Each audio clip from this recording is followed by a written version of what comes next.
Have you ever had a complete stranger march onto your property and declare it would be their family gathering spot? Hello there, I'm Tom, the proud owner of a sprawling fruit orchard that's been the center of my life for years. My story begins when an entitled Karen decided she could host a party on my land without so much as asking permission. Things escalated quickly when she brought her entire extended family, brazenly setting up tents and tables, but they weren't prepared for the welcome my guard dogs had in store, sending them scrambling in every direction. But before I dive into this wild drama, drop a comment below letting me know where you're watching from. Maybe some of you have encountered a similarly ridiculous Karen who made you question human decency. I've found that these stories resonate with people from all walks of life because, unfortunately, entitlement knows no boundaries. Whether you're from a small town or a big city, we've all met someone who believes rules apply to everyone except themselves. I've spent the better part of a decade cultivating my orchard on the outskirts of a small town in the Midwest. It's not just a business, it's my sanctuary, my investment, and frankly, my pride and joy. The property spans several acres of meticulously maintained fruit trees, with clear boundary markers and professionally installed fencing. I grow everything from classic Red Delicious and Honeycrisp apples to more specialized varieties like heirloom peaches and pears that have earned my modest operation something of a reputation among local restaurants and farmers markets. The annual harvest season brings visitors from neighboring counties, and I've built a small but loyal customer base that appreciates quality over quantity. Since purchasing this land, I've made it a point to understand all relevant property laws and local ordinances. It wasn't by choice at first. The area has stringent regulations about agricultural land use, water rights, and public access. But that knowledge would prove invaluable when dealing with Karen. My grandfather was a lawyer, and his voice still echoes in my head. Know the rules better than those who might use them against you. This wisdom has served me well over the years, especially when navigating the complex web of agricultural zoning restrictions and business permits. Speaking of whom, I first encountered her on a crisp Saturday morning while I was inspecting some newly planted saplings near the eastern boundary.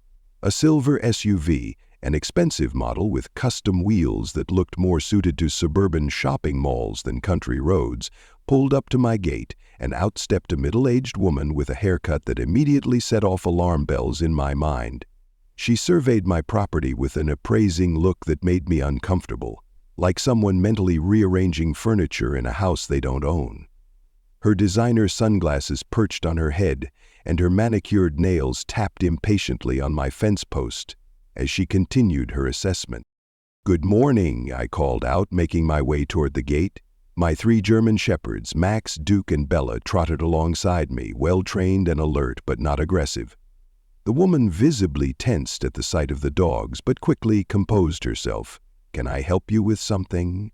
The woman, who I would soon know as Karen, turned with a startling smile plastered across her face, the kind that doesn't quite reach the eyes. "Oh, hello! I was just admiring your beautiful property. Do you own all of this land?" Her tone was friendly enough, but something in her eyes betrayed calculation, a mental calculator already running numbers and possibilities. I confirmed that yes, I was the owner, which seemed to excite her. She clasped her hands together in what appeared to be rehearsed delight. "That's wonderful. I'm Karen Mitchell from over in Oak Ridge Gardens. I'm on the HOA board there, actually." She mentioned this detail with particular emphasis, as if it conferred some special authority. "We're planning our annual family reunion, and this space would be absolutely perfect. If you're not using all of this land, surely you wouldn't mind if we set up here for a couple of days? We're a respectful bunch, mostly." She laughed lightly at her own joke, though there was an edge to it that suggested more truth than humor. The way she phrased it wasn't really a question. It was more like she was informing me of her plans, expecting me to simply acquiesce. I'd encountered this type before, people who view rural property owners as simple folks who should be grateful for the attention of sophisticated suburbanites. I'll admit I was momentarily stunned by her audacity. Max, my oldest shepherd, sensed my discomfort and moved slightly closer to my side, a subtle shift that didn't go unnoticed by Karen, whose eyes darted nervously to the dog before returning to me with renewed determination.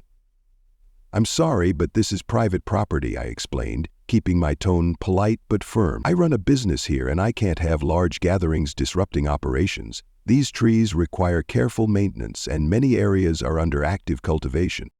I gestured to the newly planted saplings nearby, their slender trunks supported by stakes and protective barriers. Karen's pleasant mask slipped for just a moment, revealing a flash of irritation that transformed her carefully composed features into something harder and more genuine. "It would only be for a weekend," she pressed, her voice taking on a wheedling quality that I suspected had worked on others before me. "And we'd be willing to pay a small fee for the inconvenience. I'm thinking, what, $50? The insulting lowball offer confirmed my initial impression. She had no concept of the value of this land or the liability such an event would create. In my head, I was already connecting dots: insurance issues, permits required for large gatherings, potential damage to young trees, sanitation concerns, not to mention the sheer entitlement of this request. My 3 dogs, all professionally trained for both companionship and property protection, remained calmly at my side, but I could tell they were picking up on the tension in my voice. "I'm sorry, but it's not possible," I said with finality, crossing my arms to emphasize the point. "There are plenty of public parks and event venues in the area that would be more suitable. The county fairgrounds offers reasonable rates, and Riverside Park has picnic areas that can be reserved for family gatherings."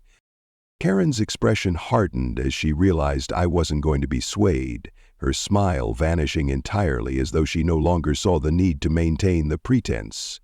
"Well, that's very inconsiderate," she sniffed, adjusting her designer purse on her shoulder with a sharp movement. "It's not like you're using every inch of this land. What's the point of having all this space if you won't share it? People like you are what's wrong with communities today. So unwilling to help others. I've always believed that property should benefit more than just one selfish person." She turned back toward her SUV but called over her shoulder, "Don't be surprised if you end up regretting this decision. I know quite a few people in the county administration." The thinly veiled threat sent a chill down my spine, but I'd dealt with difficult people before in my years running this business. Still, something about her confidence unnerved me. People who immediately resort to threats often have experience using them effectively. I watched as she stalked back to her vehicle, her posture rigid with indignation, heels sinking slightly into the soft ground near the gate. She pulled out her phone before even reaching her SUV, already speaking animatedly to someone, occasionally gesturing toward my property with sharp, angry movements.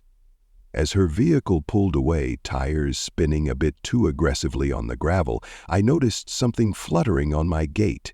A business card tucked between the slats with "Expect Us" scrawled on the back in aggressive handwriting that bore the heavy marks of someone pressing down hard with their pen. I plucked it free, noting the Homeowners Association logo in the corner and her title, Karen Mitchell, Vice President, Oak Ridge Gardens, HOA. Great, I thought, not just any Karen, but an HOA Karen with a power complex, and a position that gave her just enough authority to be dangerous. The dog sniffed at the card in my hand, Duke giving a low growl as if he could sense the trouble it represented. I reached down to ruffle his thick fur reassuringly. "It's okay, boy, she's just another difficult customer." But even as I said it, I had a sinking feeling that this wouldn't be the end of the matter. Little did I know this was just the opening salvo in what would become a bizarre battle for my property rights, one that would test not only my patience but also my legal knowledge and resolve. Less than a week later, I received a certified letter from the local municipal office informing me that complaints had been filed against my property.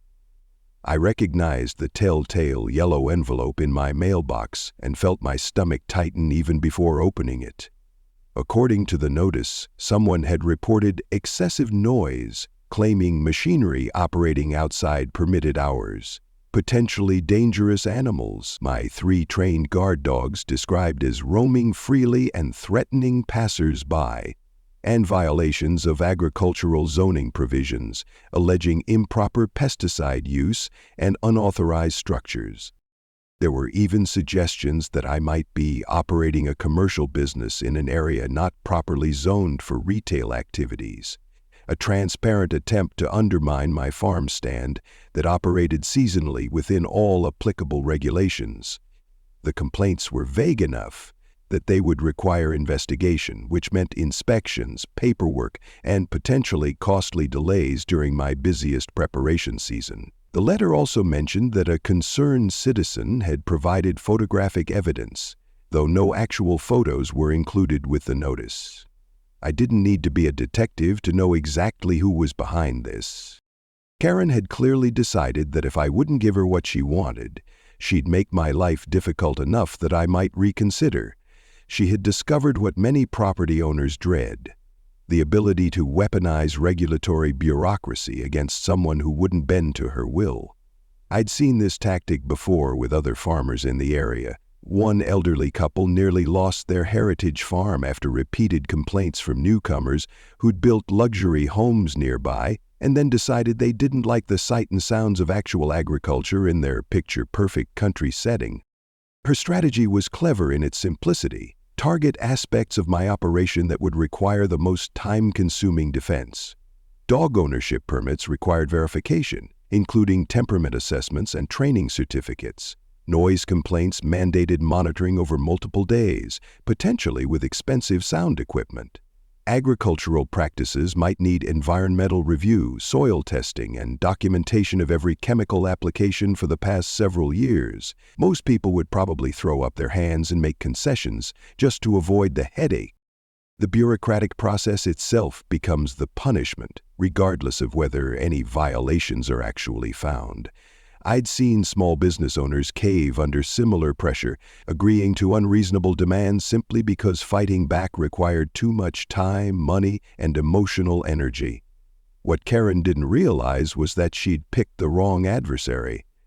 My early legal research when purchasing the orchard meant I had already navigated most of these regulatory waters. I maintained meticulous records, had established positive relationships with most local officials, and understood exactly which regulations applied to my operation and which didn't.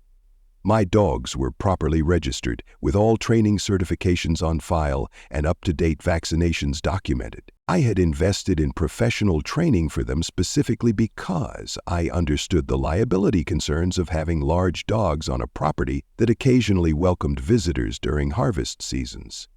My operations adhered strictly to noise ordinances, with no machinery operating during restricted hours. I had even invested in newer, quieter equipment precisely to be a good neighbor to the surrounding property, and my agricultural practices were not only compliant, but exceeded county standards. I had voluntarily adopted many organic and sustainable farming techniques that went beyond what regulations required. I took out my phone and began taking current, date-stamped photos of every area mentioned in the complaints, knowing that documentation would be my strongest ally in fighting these allegations. I arranged a meeting with my attorney, Margaret Winters, who had helped me set up the business years ago. Her office in town was modest but professional, lined with legal volumes and framed certificates that testified to her 3 decades of experience in property and agricultural law. What she lacked in big city flash, she made up for in deep knowledge of local regulations and personalities. "This is harassment, plain and simple," she confirmed after reviewing the complaints, her reading glasses perched on the end of her nose as she flipped through the pages with experienced hands. "But it's structured in a way that requires response. We can't ignore it, or we risk default judgments that could lead to actual citations." She helped me prepare comprehensive documentation addressing each complaint, including time-stamped photographs of properly maintained fencing and dog enclosures, detailed operation logs showing compliance with noise ordinances, and testimonials from neighboring properties confirming the absence of noise issues or roaming animals. We even obtained a written statement from the veterinarian who regularly checked my dogs, confirming their gentle temperament and excellent training. "Once we file this response, the ball is in their court," Margaret explained, organizing the documents into a thick folder with practiced efficiency. If they persist without evidence, we can file for harassment protection. I've seen this pattern before. People using municipal complaints as a form of retaliation or pressure. Courts are increasingly recognizing this as a form of abuse of process. She leaned back in her chair, fixing me with a serious look. I should warn you, though, people who start down this road rarely back off after the first attempt fails. They tend to escalate. Be prepared for more confrontations. I decided to take a direct approach with Karen. Using the contact information from her business card, I sent a brief, professionally worded email that Margaret helped me craft. Ms. Mitchell, I've addressed the complaints filed with the municipal office with comprehensive documentation demonstrating full compliance with all applicable regulations. I respect the law and expect others to do the same. If you wish to discuss use of my property, I suggest good faith negotiations rather than regulatory complaints, which only waste municipal resources and my time. I remain open to properly structured, fully insured, and appropriately compensated arrangements should you wish to pursue legitimate channels. I didn't really expect this to diffuse the situation, but it established a paper trail showing my reasonable approach. The response was immediate and heated, arriving in my inbox less than 20 minutes after I sent my message. You have no idea who you're dealing with. My husband plays golf with Judge Williams every Saturday, and my brother-in-law works for the county commissioner. My family has influence in this county that you can't imagine. You'll see exactly what we're capable of soon enough. No one makes me look bad in front of my family. No one. The naked aggression and explicit references to her supposed connections confirmed everything I suspected about her character and tactics. I forwarded the message to Margaret, who responded with a single line, "Save everything." This just strengthened our position tremendously. I installed additional security cameras around the property perimeter that evening, a decision that would prove prescient sooner than expected.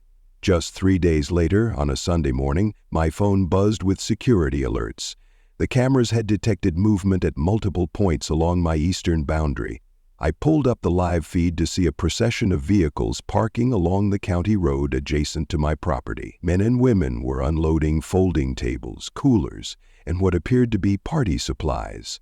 At the center of this activity was Karen, directing people like a field marshal, pointing toward various spots in my orchard. My stomach dropped as I noticed several people already inside my fence line, erecting a large banner that read, "Mitchell Family Reunion 2024. They had cut the chain on a maintenance gate I rarely used, effectively breaking and entering. I rushed to the scene, bringing my phone to record what was happening and calling the police as I drove my utility vehicle across the property. By the time I arrived, at least 15 people had entered my orchard, with more waiting outside. Folding tables were being arranged in the shade of my mature apple trees, and someone was setting up a portable barbecue grill dangerously close to dry underbrush. "Excuse me," I called out, trying to keep my voice steady despite my racing heart. "This is private property. You are trespassing, and I've already called the police." Karen spun around, her face momentarily registering surprise before hardening into determination. "Tom? How nice of you to join us. We're just getting set up for our family gathering." She gestured around as if my arrival was expected. "We have over 50 family members coming from across the country, so we'll need plenty of space." "You don't have permission to be here," I stated flatly, continuing to record. "You've broken my gate and are trespassing on private property. Everyone needs to leave immediately." A man I presumed to be Karen's husband stepped forward. "Come on, buddy, don't be difficult. It's just for one day, and there are children coming who need a nice place to play." Karen nodded vigorously. "Besides, we've already cleared it with the county." She reached into her purse and pulled out what looked like official documents. "We have permits for our gathering. The fact that it's on your land is a minor technicality." I glanced at the papers. They appeared to be standard event permit applications, but I doubted they mentioned my private property as the venue. "Those don't give you the right to use my land," I explained, keeping my voice level. "Please leave now, or you'll be speaking with the police about criminal trespass." Karen's smile turned venomous, her mask of civility dropping completely as she stepped closer, pointing her finger inches from my face. We know people in the police department. My cousin Frank is a sergeant and he takes family loyalty very seriously." Her voice had taken on a shrill quality that carried across the orchard, causing several of her relatives to glance over with uncomfortable expressions. "Do you really think they're going to side with some outsider against a family that's been in this county for generations? My grandfather helped build the original courthouse, for God's sake." She was practically shouting now, her face flushed with indignation. Several of the younger children in her group had stopped their activities to watch the confrontation, wide-eyed and uncertain. As if on cue, the sound of sirens approached from the main road, the distinctive wail growing louder by the second. Karen's smugness intensified, her posture straightening as she folded her arms across her chest in a gesture of triumph. "You'll see now, Tom. Some things are just bigger than your petty objections. I told you I had connections." She turned to her assembled family members with a theatrical wave. "Don't worry, everyone. I've taken care of everything. The police will ensure our reunion continues without further interference from this individual." I waited silently as 2 police cruisers pulled up to the property edge, their lights flashing but sirens now silent.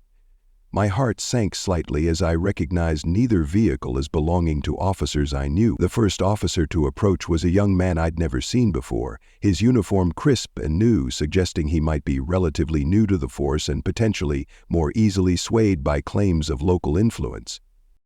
But to my immense relief, the second was Officer Rivera, a veteran officer whom I'd met several times during community events and who had a reputation for fairness and by-the-book enforcement. His presence immediately eased some of my anxiety.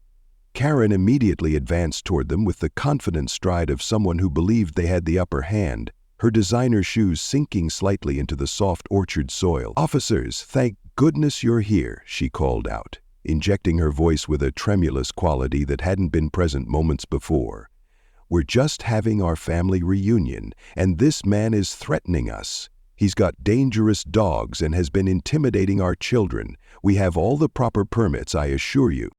Officer Rivera surveyed the scene carefully, his experienced eyes taking in every detail: the cut chain dangling from the maintenance gate, the trespassers milling about on clearly private land, the equipment being set up beneath my fruit trees, the portable bathroom units being unloaded from a rental truck.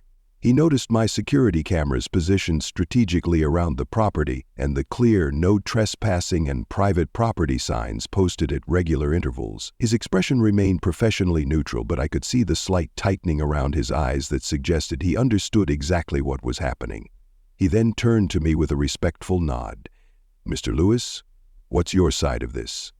The younger officer had already pulled out a notepad and seemed to be taking Karen's statements at face value. But Rivera's calm intervention changed the dynamic immediately. I explained the situation calmly, careful to stick to verifiable facts rather than emotions or accusations. I showed them my property deeds on my phone, along with the property survey maps clearly marking boundaries.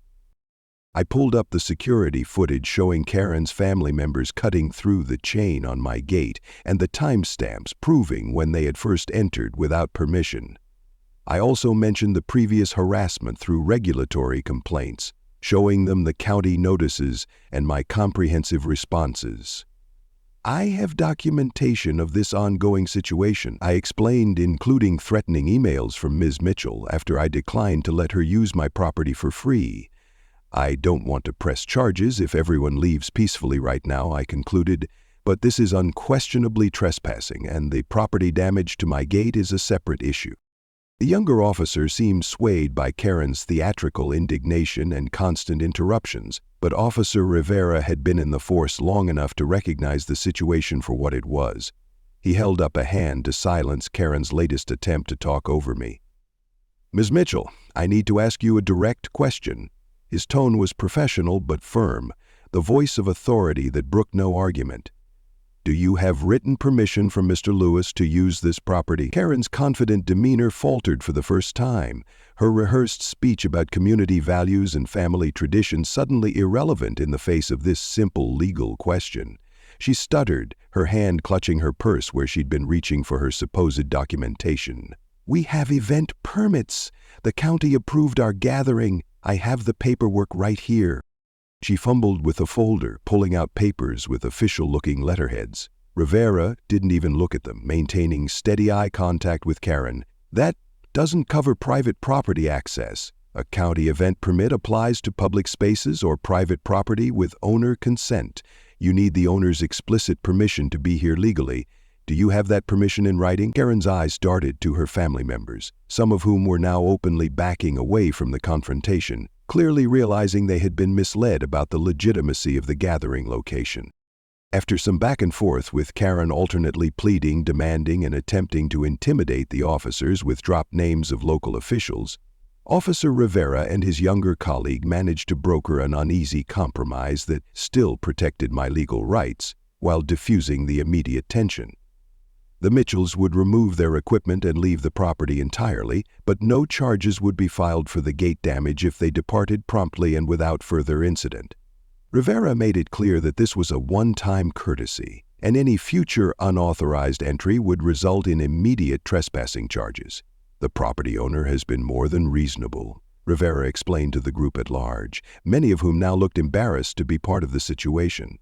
"I suggest you take advantage of his generosity and consider alternative venues for your family gathering." Several family members immediately began packing up their personal belongings, clearly eager to distance themselves from the conflict. Karen was visibly fuming, her complexion mottled with anger, but she agreed through clenched teeth, recognizing that she had no legal ground to stand on.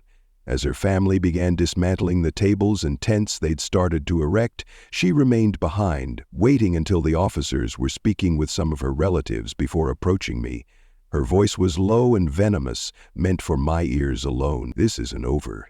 Not by a long shot. You've humiliated me in front of my entire family. I was promised a special venue and I delivered this beautiful orchard. Now I look like a fool because of your selfishness." Her eyes narrowed to slits. "I have connections you can't imagine and endless patience when it comes to people who cross me. Hope you enjoy dealing with county inspectors for the next year." I maintained my calm, aware that losing my temper would only provide her with ammunition.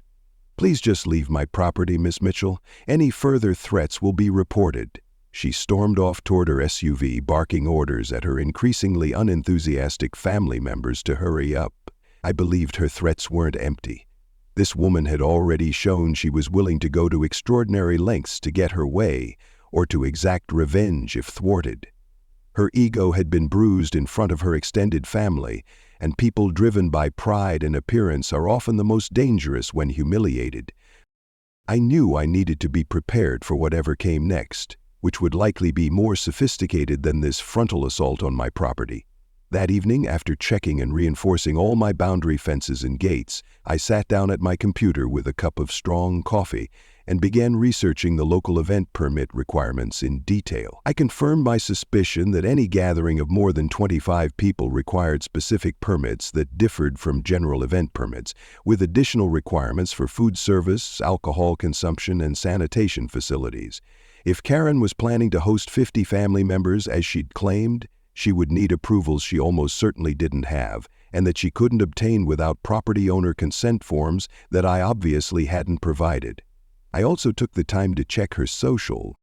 The next morning, I called the county clerk's office. "I'm inquiring about event permits filed by Karen Mitchell for this coming weekend," I explained. "I'm a neighboring property owner with some concerns about traffic." The clerk checked the records. "We do have an application from Miss Mitchell, but it hasn't been approved yet. She indicated the event would be at Oak Ridge Gardens Community Center, not on private property." This was exactly what I suspected. Karen had filed paperwork but misrepresented the location, probably assuming she could sort out the details later or simply get away with it. I asked the clerk to email me confirmation of this information, which would prove invaluable evidence if needed. My next call was to Karen herself. "Miss Mitchell," I began when she answered, keeping my tone conversational. "I'm calling to follow up after yesterday's misunderstanding. I understand your family reunion is important to you." Karen seemed surprised by my conciliatory approach. "Well, yes, it is. I have relatives coming from across the country." I continued carefully. "I noticed you're expecting quite a large group. Would you mind telling me approximately how many people? Sensing perhaps that I was reconsidering her request, Karen became animated. Oh, we're expecting at least 50 people, possibly more. My sister's family alone is bringing 8 people from Colorado, and my cousins from Florida are bringing their children and grandchildren. I kept her talking, asking about catering plans and activities, all while recording the call with a phone app, perfectly legal in my state with one-party consent. That sounds like quite an event, I replied. Have you secured all the necessary permits? The county is quite strict about gatherings over 25 people. Karen laughed dismissively. I've taken care of everything. We don't need special permission. It's just a family gathering, not a public event. This was exactly what I needed, clear evidence that she was planning to violate county ordinances. Well, I appreciate your time, I concluded. I'll be in touch if anything changes on my end. As I hung up, I couldn't help but smile. Karen had just dug her own regulatory grave, providing me with recorded evidence that she planned to violate permitting requirements. But my satisfaction was short-lived. That evening, my phone began buzzing incessantly with notifications. Karen had taken to social media, posting a lengthy emotional screed about how I was denying children a safe place to play and hoarding land while refusing to help the community. She included carefully angled photos of my property that made it look unkempt and unused, contrasted with heartwarming photos of her family from previous reunions. The post had already been shared dozens of times, with community members I'd never met weighing in about my apparent selfishness. Some local business pages had even shared it, with comments suggesting people reconsider buying my orchard products. It was a masterclass in manipulation. Karen had positioned herself as a devoted family matriarch being thwarted by a miserly landowner who didn't deserve his good fortune. Reading through the comments, I pieced together more about Karen's motivation. Apparently, she had been boasting to her extended family for months about securing an exclusive venue for this year's reunion. Previous gatherings had been held at public parks or community centers, but Karen had promised something special to maintain her status as the family's premier event organizer. Now she was backed into a corner, unable to deliver what she'd promised but unwilling to admit defeat. Her increasingly desperate actions made more sense in this context, though it didn't excuse her behavior. I was tempted to respond to the social media posts, to defend myself and expose her lies, but my lawyer advised restraint. Document everything, but don't engage, Margaret cautioned. She's creating a public record of harassment that will only help us if this escalates further. What troubled me most were the private messages from neighbors and even some business associates asking if the stories were true. Tom, why not just let them use a corner of your land? It's just for one day, wrote one local farmer I'd considered a friend. I heard you've got vicious dogs patrolling the property to keep children out, wrote another. The casual way misinformation spread was disheartening, but I knew engaging in a public battle would only feed the drama Karen craved. Instead, I focused on protecting myself legally. I forwarded the recorded call and social media posts to Margaret, who agreed we now had sufficient evidence of harassment. Let's wait and see what she does next, my attorney advised. If she attempts to enter your property again, we'll have grounds for more serious legal action. I didn't have to wait long. 2 days later, Karen posted what appeared to be an approved event permit on her social media accounts, claiming the authorities have spoken, and that her family reunion would proceed as planned that weekend on the beautiful grounds we've secured. The document looked official at first glance, but examining the photo more closely, I noticed inconsistencies in the formatting and a suspicious lack of official stamps or signatures. It appeared she had doctored a provisional application to look like final approval. More worryingly, she had started referring to my orchard as Mitchell Family Grounds in her posts, creating the impression that she had some legitimate claim to the property. That evening, I emailed the county clerk the image Karen had posted, asking for verification of its authenticity. The response came quickly. This is not a valid permit issued by our office. We have not approved any event on private property in that area. Armed with this confirmation, I contacted the county's zoning enforcement officer, explaining the situation and sharing the evidence I'd gathered. "This has gone beyond a misunderstanding," I explained. "She's now falsifying government documents and organizing a large, unauthorized gathering on private property." The enforcement officer, Mr. Daniels, reviewed everything and agreed the situation warranted intervention. "We can send someone out if this gathering actually attempts to take place," he assured me. "This kind of misrepresentation is something we take seriously." That Saturday morning, I woke at dawn, anticipating trouble. Sure enough, my security system alerted me to activity at the property boundary by 8:30 a.m. The cameras showed several vehicles already parked along the road, with Karen directing people as they unloaded tables, chairs, and party supplies. This time I was prepared. I called Mr. Daniels, who confirmed he would send someone immediately. I also alerted Officer Rivera, who had been sympathetic during the previous encounter. Then I drove out to the eastern boundary, where I found an even larger group than before. Karen had clearly spent the intervening days rallying her family, and now at least 20 people were setting up inside my property. They had brought a generator, string lights, a sound system, and even portable toilets. This was clearly meant to be a substantial event. "Miss Mitchell," I called out as I approached, still recording with my phone, "you are trespassing again, and this time the county's zoning enforcement is on their way. You need to leave immediately." Karen turned to face me, her expression a mixture of defiance and desperation. "We have permits," she shouted, waving a folder of papers. "You have no right to interfere with a family gathering." Several of her relatives looked uncomfortable, glancing between us with uncertainty. "Karen, maybe we should just go to the park," suggested an older woman who resembled her. "This doesn't seem right." Karen rounded on her. "Mother, I told everyone we would have an exclusive venue this year. We are not going to some crowded public park like common people." Her mask of respectability was slipping, revealing the true motivation behind her persistence, status, and pride. I stayed back, continuing to record as Karen berated her relatives for suggesting retreat. Some family members began quietly packing up their personal items, sensing that this situation was spiraling out of control. Within 20 minutes, a county vehicle pulled up alongside the police cruiser that had arrived moments earlier.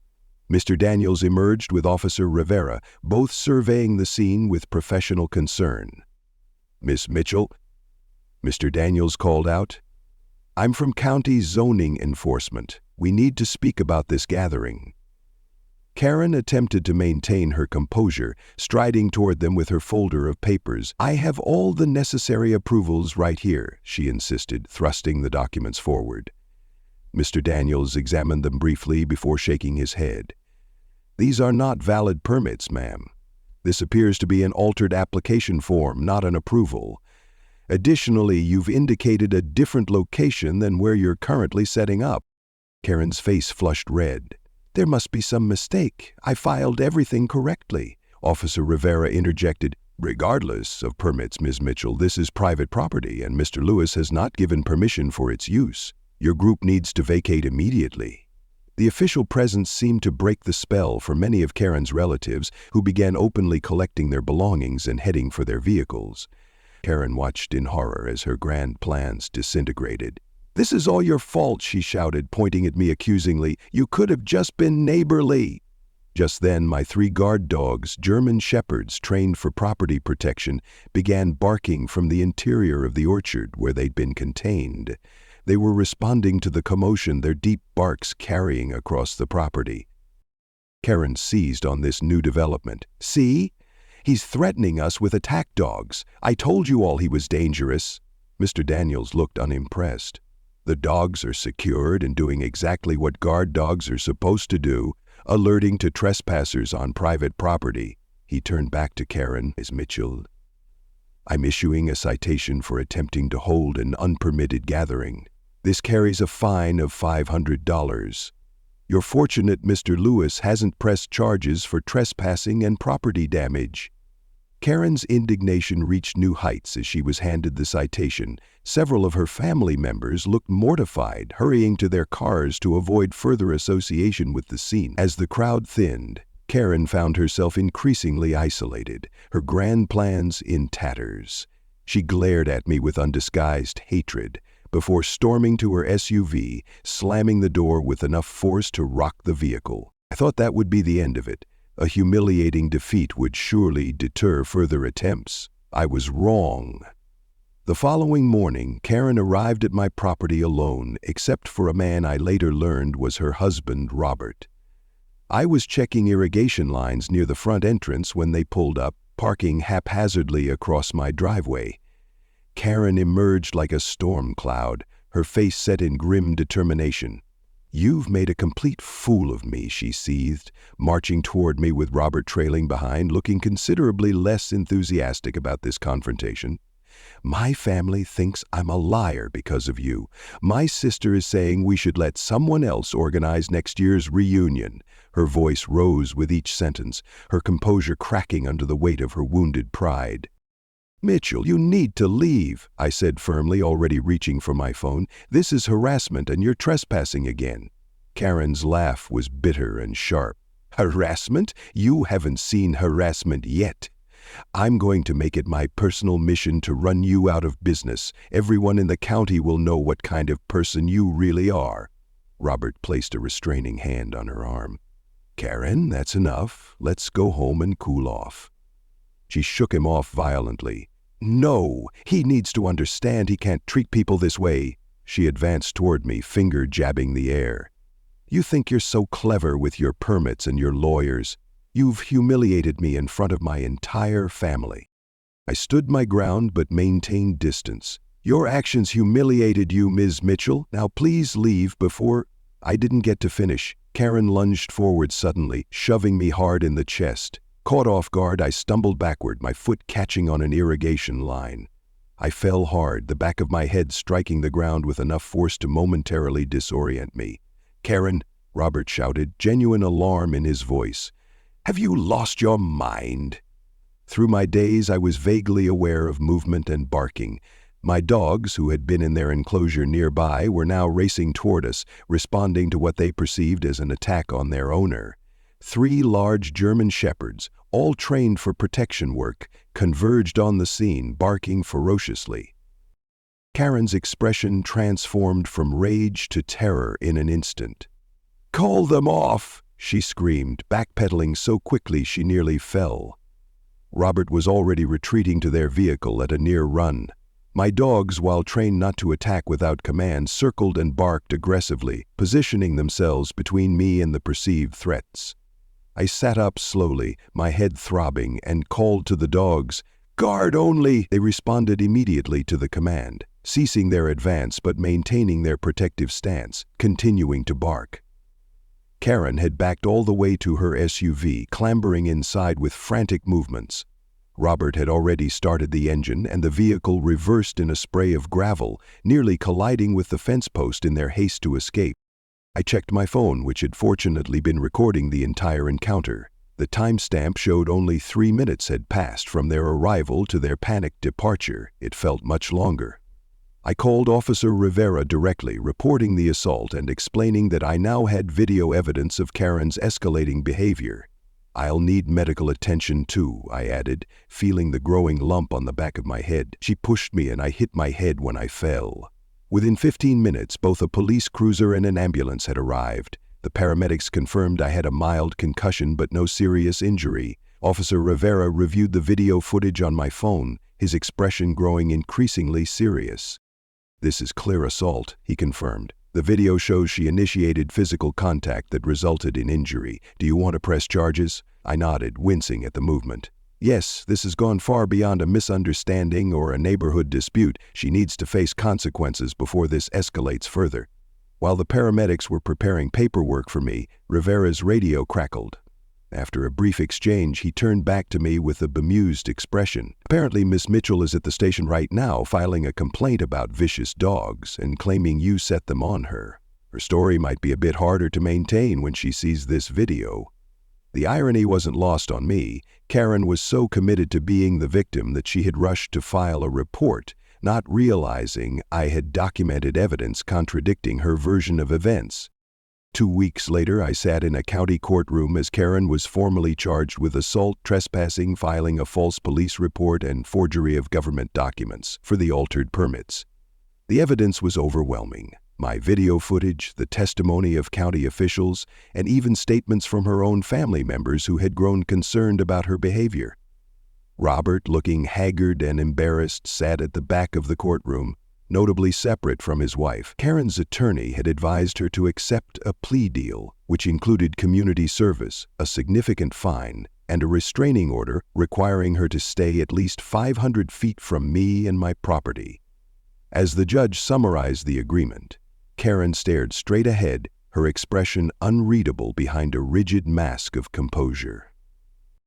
Once the legal proceedings concluded, my orchard gradually returned to its peaceful routine. The damaged gate was repaired, reinforced with better security. My dogs received extra treats for their protective instincts, though thankfully they had never needed to do more than bark. Most surprisingly, I received an unexpected letter from Robert Mitchell about a month after the court hearing. "I want to apologize for my wife's behavior and my failure to intervene effectively," he wrote. "Karen has begun therapy to address her need for control and status. Our family reunion was eventually held at the community center, organized by my sister-in-law, and was perfectly pleasant without the drama. Sometimes the simplest solution is the right one." I appreciated his candor, but kept the restraining order in place. Some boundaries are best maintained with legal reinforcement. The whole ordeal taught me that standing firm on your legal rights isn't just about principle, it's about protecting what you've worked for from those who feel entitled to take it. If Karen had approached me respectfully and asked to rent a portion of the orchard for a reasonable fee with proper insurance and permits, I might have considered it. Instead, her assumption that rules didn't apply to her led to her downfall. I've since opened portions of my orchard for properly permitted community events several times a year, on my terms and with appropriate arrangements. Sometimes the best revenge is simply living well and being the reasonable person your opponent accused you of not being. And if you ever find yourself facing your own Karen, remember that documentation, patience, and knowing your legal rights are your best ally. That, and perhaps a few well-trained guard dogs who know exactly when to make their presence known.